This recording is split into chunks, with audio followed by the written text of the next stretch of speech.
I'm Phil Hellmuth Jr., and in this lesson we're going to talk about the goals of betting. As we've already mentioned, you want your bets to have a purpose, and you want your bets to tell a story that gets your opponents to act the way you want them to act. The question is, how do we accomplish this? Before we can reach our goal, we have to identify what it is. When it comes to betting, there are only a few specific outcomes that we're trying to achieve. We want our opponents to either fold, call, or raise. Let's say everyone has $1,500 in chips and the blinds are 15 and 30. We made a late position raise with the queen of spades, jack of clubs, queen jack offsuit, and got called by the big blind, bringing a flop of queen of hearts, jack of hearts, four of clubs. Top two, baby! Even though we hit top two pair here, this is still kind of a scary board, as our opponent could easily have a straight draw or a flush draw, and we'd like to end the hand right now. Yeah, by them moving all in. Which means we want them to fold, or do we? The first thing to determine is what kind of player we're facing. Is he loose or is he tight?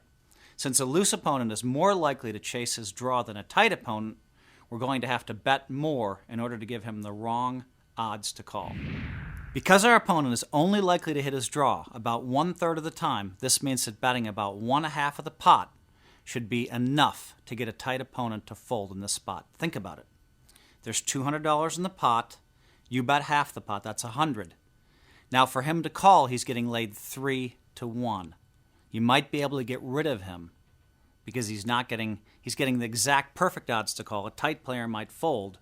A loose player might call. Against a loose opponent, though, this bet is probably too small, which means we may have to make a full pot bet or even overbet the pot in order to provoke a fold. In some cases where our stack is relatively short compared to the pot, overbetting may mean moving all in here. While this can be effective, be sure the reward of winning the hand is worth the risk of losing your stack before you make this play. Now, let's look at something a little bit trickier, which is enticing your opponent to call or raise your bet. Again, let's start the hand with 1,500 in chips and the blinds at 1,530. This time we've raised it from middle position with pocket eights and got called by the big blind who has ace-9. What a flop. Ace-8-3. How can we bet to get the most out of our opponent? We don't want to give away the strength of our hand here, which means we want to make our bet look weaker, our hand look weaker. There are a few ways we can do this. If we're acting first and our opponent isn't overly aggressive, we can make a relatively small bet, say half the pot, and hope that he calls.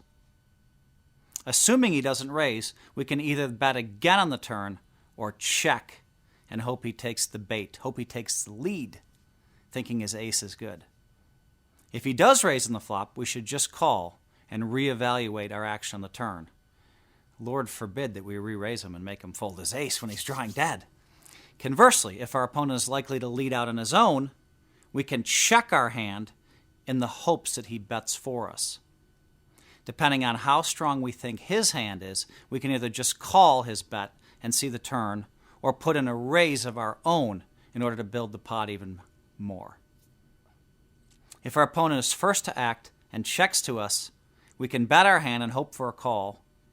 But maybe a smarter play is to not bet here and check behind him so that our opponent will feel more confident about betting his ace on the turn.